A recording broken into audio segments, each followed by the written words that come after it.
Hey guys, welcome back to another Sneaker Stories.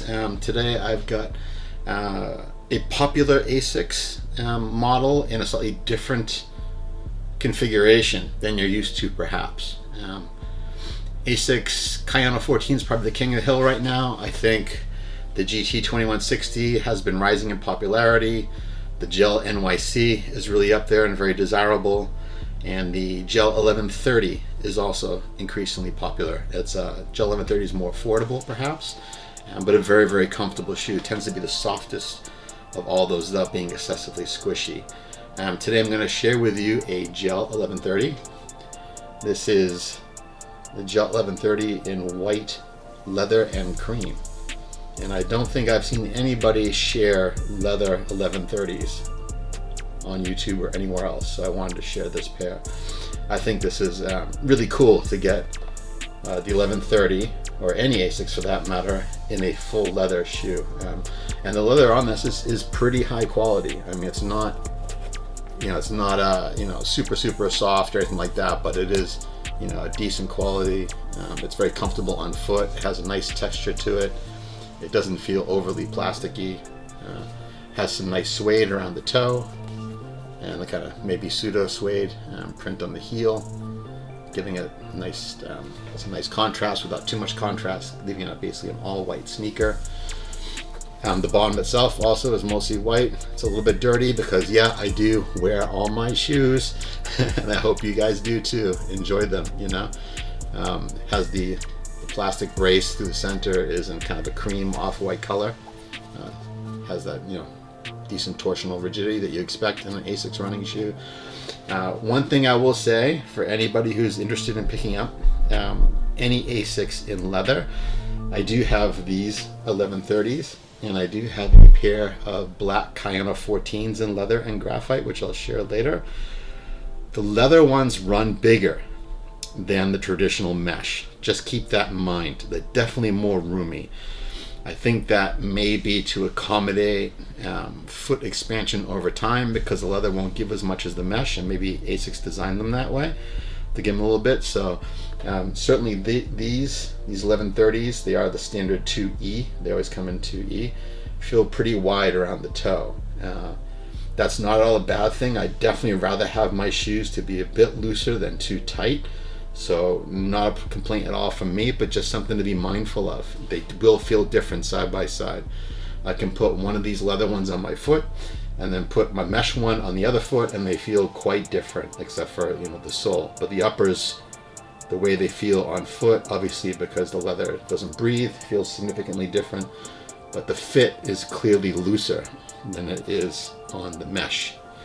Just something to keep in mind. Again, like I say, it's not a bad thing, but something that you want to factor into your decision, and don't be shocked if you put on a pair of leather ASICS and all of a sudden you feel they're a bit bigger. You didn't get the wrong size or anything. Something about ASICS sizing I should share since I'm on that. Okay, so I wear most of my running shoes a size US 11. In Japan, that's a 29 centimeter. I live in Japan, so I usually go by centimeters. Now, centimeters obviously is an absolute measurement of size, so I think that's the most reliable way to go. A curious thing about ASICS, though, is they're a little bit different in how they relate US sizes to Japanese centimeters.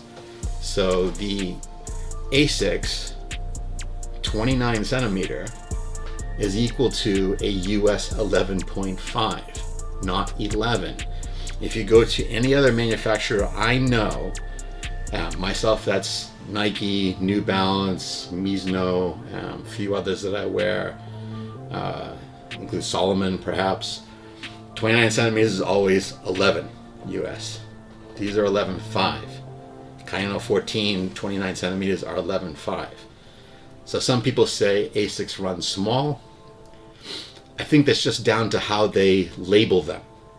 The absolute shoe size is not bigger or smaller. It's just they tend to label them differently.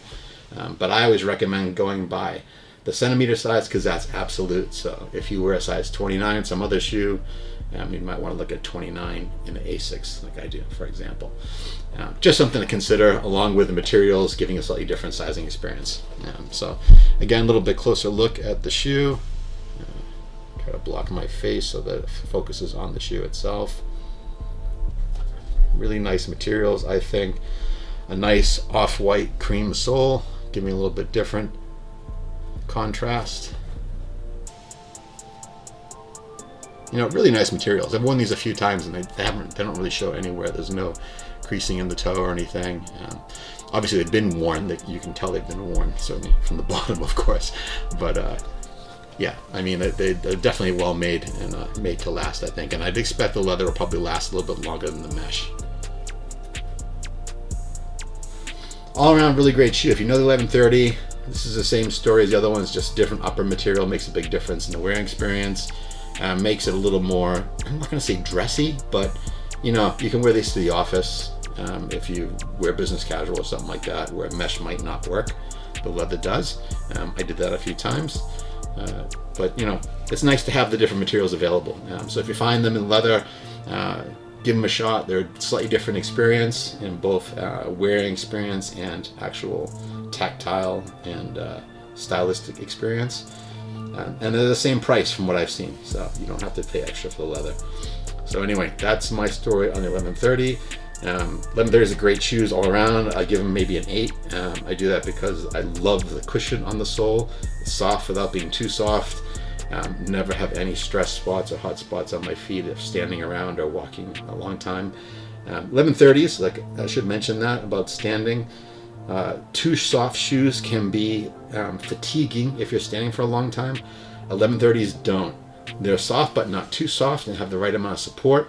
So when I'm stuck on a Japanese train standing for an hour and a half or something like that, my feet are still comfortable. That is something to be appreciative of over here in Tokyo. So anyway, Gel 1130 in leather, cool shoe. If you can find them, try them out. They do run a little big. Keep that in mind. It's not the wrong size. It's just a different material, and it's designed to be that way. Check them out. Enjoy. I think they're great shoes, and I hope you enjoy listening to me talk about them and share them with you. As I say before, if you like this stuff, give me a like, subscribe, all the usual stuff, and I will try to produce more content if it's something you enjoy and we can share together. The things that we, our hobbies, you know, these sneakers that make us smile and give us some kind of happiness. All right, everybody, take care, and I will see you next time on Sneaker Stories.